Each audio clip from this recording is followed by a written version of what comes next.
gerakan, saya selalu dipanggil ke Mabes, dipanggil ke Polda, dipanggil oleh Kapolri, dan seterusnya dan seterusnya. Jadi waktu mau aksi tanggal 28 kemarin kita dipanggil polisi. Tujuannya singkat, kita mau dipres, kita mau ditekan supaya aksinya batal, supaya aksinya gagal. Begitu juga yang tanggal 5 besok. Kalau saya ada di tempat, mereka akan ingkar, mereka akan panggil, mereka akan macam-macam mereka lakukan supaya aksi ini gagal. Bagi saya tidak ada masalah, saya mau ditangkap, saya mau dibunuh, tidak ada masalah. Cuma yang jadi persoalan, ini kita perjuangan bukan perjuangan sendiri, tapi perjuangan tim, perjuangan rame-rame. Bukan perjuangan saya sendiri. Kalau saya dipegang, saya dipres, saya disandera, saya khawatir nanti teman-teman yang sedang bergerak jadi lemah. Akhirnya mereka mengarah, membatalkan daripada aksi yang sudah diumumkan ke umat. Itu yang saya nggak mau. Jadi saya nggak mau itu terjadi. Pokoknya aksi jalan terus. Tidak ada urusan saya disandera, saya mau diperiksa, mau ditangkap, nggak ada urusan. Yang sudah kita buat aksi, jalankan itu aksi. Supaya mereka tahu kalau ini bukan kerjaan saya sendiri.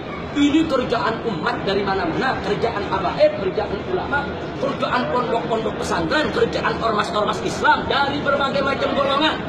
Nah ini yang kita ingin buktikan. Maka itu kemarin begitu mau aksi 28, saya segera cabut untuk umroh. Sengaja supaya tidak ada yang bisa mereka sandera. Sehingga teman-teman kemarin alhamdulillah turun dengan tertib, bagus, ratusan ribu yang turun.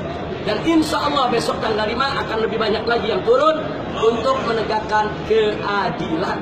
Nah, jadi ini yang saya mau sampaikan, kita tidak akan mundur. Kita tidak akan pernah mundur apapun yang terjadi. Nah, saya mau tanya lagi semua sekali lagi, siap berjuang? Siap. Siap jaga Indonesia? Siap. Siap tegakkan kalimat Allah? Siap. Siap bersatu? Siap. Siap di belakang komando para ulama? Siap. Takbir. Allahu Akbar. Sallu ala nabi. Allahumma shalli alaihi. Sebelum kita akhiri, kalau ada satu atau dua pertanyaan silakan. Silakan. Waalaikumsalam.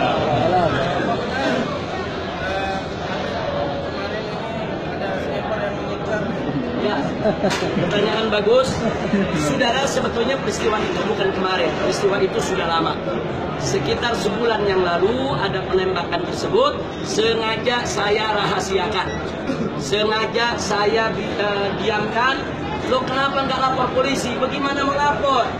3 posko FBI di bom molotov. Sampai sekarang pelakunya nggak pernah diperiksa, nggak pernah ditangkap. Kemudian saya gelar tablik akbar, ada bom mobil yang diledakkan. Dan 2 mobil lagi bomnya tidak meledak, saudara. Dan nggak diproses sampai sekarang. Kemudian ada Novel Baswedan, mukanya disirami dengan air keras. Pelakunya sudah ketahuan kok. Kita sudah deteksi, pelakunya sudah ketahuan. Yaitu pelakunya seorang pengusaha keturunan, saudara, yang punya usaha dalam kemasan kelautan dan memakai 2 preman dari timur untuk menyirami daripada yaitu Novel Baswedan dengan air keras. Nah sekarang orangnya udah ada, identitas ada, udah diproses. Jadi mau ngapain repot-repot saya laporin soal penembakan, saudara? Jadi jangan mimpi kita laporkan ke mereka, mereka akan proses. Nah maka itu saya tidak pernah permasalahkan itu. Tapi begitu kemarin saya berangkat, akhirnya ada orang-orang di sekitar kita yang membocorkan peristiwa tersebut. Jadi saya berangkat bukan karena penembakan tersebut. Penembakan tersebut sudah terjadi sebulan yang lalu, bukan baru kemarin. Tapi saya berangkat karena saya tidak mau disandera untuk membatalkan aksi 28 atau aksi tanggal 5 Mei besok. Aksi 28, aksi 5 Mei itu sesuai menurut undang-undang, tidak melanggar undang-undang. Dan nggak boleh ada yang menghalangi. Dalam undang-undang Indonesia, siapa yang menghalangi seseorang menyampaikan pendapatnya di muka umum sesuai peraturan, maka orang tersebut bisa dipenjara sebanyak 1 tahun. Jadi kalau polisi menghalangi umat Islam melakukan unjuk rasa damai, polisi bisa kena pidana 1 tahun penjara ya kawan. Karena itu mereka nggak bisa maksa, cara mereka menyandera kita. Diisukan dengan macam-macam isu, ditakut-takuti dengan perkara, diperiksa, supaya teman-teman membatali daripada acara tersebut. Sama dengan aksi 313. Kiai Khotib sebagai panglima, besok digelar aksi, malam ini ditangkap. Tujuannya apa? Supaya aksi batal. Tapi saat itu kita ambil alih, nggak bisa. Kiai Khotib ditangkap, itu bagian resiko perjuangan. Kita akan terus berjuang agar beliau ini segera dibebaskan. Tapi aksi 313 tetap harus digelar oleh umat Islam. Jadi jangan gara-gara 1-2 kiai ditangkap aksi batal. Enggak. Hatta saya ini ditangkap, dipenjara, dibunuh lagi ya kawan. Perjuangan menegakkan yang hak tidak boleh berhenti. Silakan. Ada lagi pertanyaan? 2 lagi. Singkat saja. Silakan. Singkat kata, saya meminta kenapa kita tidak berkudeta sekalian? Kenapa tidak membuat kudeta sekalian dengan pemerintah? Terima kasih. Baik, ini pertanyaan luar biasa, vulgar. Jadi pertanyaannya kenapa nggak kudeta aja? Sebetulnya ini pertanyaan bukan hanya di sini, ya. Saya keliling dari Aceh, Medan, Lampung, Palembang, di mana-mana. Sampai ke Bima, ke NTB sana, semua pertanyaan sama. Masyarakat udah muak dengan ketidakadilan. Masyarakat udah muak dengan kesenjangan sosial yang terlalu berlebihan. Masyarakat ini sudah muak dengan penghinaan terhadap ulama, Islam, dan lain sebagainya. Cuman yang ingin saya ingatkan di sini, kalau kita masih punya jalan untuk membenahi negara kita tanpa pertumpahan darah, kenapa tidak kita benahi tanpa pertumpahan darah? Jadi kita minta perjuangan kita jangan hanya didukung oleh emosi. Sebab kalau kita tidak tata dengan rapi, nanti Indonesia bisa lebih parah dari Syria, lebih parah dari apa yang terjadi di Irak, lebih parah dari apa yang terjadi di Yaman. Dan itu tidak boleh terjadi. Indonesia ini negara kepulauan, ada 300 lebih suku bangsa yang ada di Indonesia. Nah, jadi kalau sampai kita melakukan sesuatu hal tanpa pertimbangan yang matang, tanpa momentum yang tepat, terjadi pertumpahan darah, perang saudara, pecah Indonesia, besok yang namanya Indonesia nggak ada di peta dunia lagi. Dan itu kita nggak mau. Jadi sekali lagi, bicara tentang revolusi, kudeta, dan lain sebagainya, jadikan itu sebagai jalan yang paling akhir. Kalau sudah tidak ada jalan yang lain, selama masih ada jalan konstitusional seperti yang tadi saya ceritakan, 2019 bisa kita rebut secara konstitusional, tapi semua kerja. Jangan cuma saya yang kerja, Ustaz Akhtiar yang kerja, Ustaz Abu Jibril yang kerja. Jangan cuma ustadz ini yang kerja, semua ikut kerja. Kalau semua ikut kerja mempengaruhi masyarakat yang ada di sekitarnya, 2019 kita bisa rebut dengan negara tanpa pertumpahan. Yang terakhir, silakan. Waalaikumsalam. Bagaimana dengan peran serta TNI dalam perjuangan Indonesia pada saat ini? Ya, setahu saya TNI itu punya sabta marga dan TNI itu punya prinsip, di mana TNI harus selalu bersama konstitusi.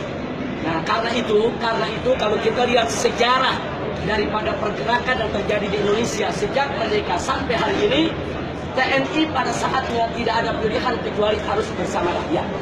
Sekali lagi, tidak ada pilihan bagi TNI kecuali harus bersama rakyat. Jadi ada ketentuan TNI. Kalau presiden melanggar konstitusi, TNI harus ikut konstitusi, bukan ikut presiden. Jangan lupa itu. Nah, kalau presiden berseteru dengan rakyatnya, TNI harus di tengah untuk mendamaikan kedua kekuatan ini. Tapi kalau dua kekuatan ini terus-menerus bisa mengganggu kestabilan negara, TNI harus berpihak kepada rakyat. Karena TNI dari rakyat, oleh rakyat, untuk rakyat. Itu saya harapkan TNI Polri tetap pada posisinya, bela konstitusi, bela negara, bela rakyat. Jangan membela pemodal. Maaf, ini di negeri kita ada pemodal ini. Ini pemodal yang ingin ngatur-ngatur TNI, ngatur-ngatur polisi, ngatur-ngatur pejabat untuk diadu domba dengan umat Islam. Ini kan yang ngadu domba kita ini kan para pemodal. Kita nggak punya persoalan dengan presiden, kita nggak punya persoalan dengan para menteri. Cuman kita diadu dengan mereka. Kita nggak punya persoalan dengan TNI dan Polri, enggak. Cuman ada pemodal-pemodal yang ingin memaksakan kehendak. Orang kafir dipaksa untuk jadi gubernur di tengah masyarakat mayoritas muslim di Jakarta. Mereka ingin memaksakan kehendak mereka. Nah, karena mereka ingin memaksakan kehendak mereka atas nama undang-undang, atas nama konstitusi, atas nama hak asasi manusia, atas nama kebebasan, mereka keluarkan duit. Mereka beli oknum-oknum pejabat kita untuk diadu dengan kita. Itu yang terjadi saat ini. Jadi tolong sekali lagi, TNI bukan musuh kita, polisi bukan musuh kita, pemerintah bukan musuh kita. Jadi kita mestinya menyelamatkan mereka, merangkul mereka semua untuk kita pisahkan dari pemodal-pemodal jahat. Nah, kalau ini bisa kita selamatkan dari pemodal jahat, insya Allah mereka bisa kita kembalikan ke jalan yang benar. Tapi kalau mereka udah nggak bisa dikembalikan ke jalan yang benar, mereka sudah dirangkul begitu erat oleh pemodal, apa boleh buat? Ulama harus menyelamatkan negara, bersama umat ulama harus menyelamatkan rakyat. Saya pikir itu yang bisa kita jawab. Baik. Satu, terakhir, silakan. Apa betul Habib datang ke Arab Saudi atau undangan tinggal Pak? Saya datang kemari untuk umroh. Sekali lagi saya datang untuk umroh. Tapi memang ada hal-hal yang tidak bisa saya cerita secara terbuka pada saat kedatangan Raja Salman ke Indonesia maupun setelah beliau pulang ke negeri ini. Memang ada keinginan dari pihak kerajaan Arab Saudi ini untuk membuka komunikasi dengan para ulama, para habaib, para tokoh-tokoh gerakan umat Islam yang ada di Indonesia. Tapi karena masalah ini sensitif, kalau terlalu terbuka nanti kerajaan Saudi dianggap mencampur urusan dalam negeri Indonesia. Karena itu ada hal-hal yang tidak bisa dan nggak boleh saya jawab. Nah, tapi keinginan kerajaan Saudi ini ingin membantu umat Islam, ingin membantu Indonesia, ingin membantu rakyat Indonesia, ingin menyelamatkan Indonesia dari ikutan utang dan riba yang selama ini dimainkan oleh negara-negara kapitalis, itu memang ada.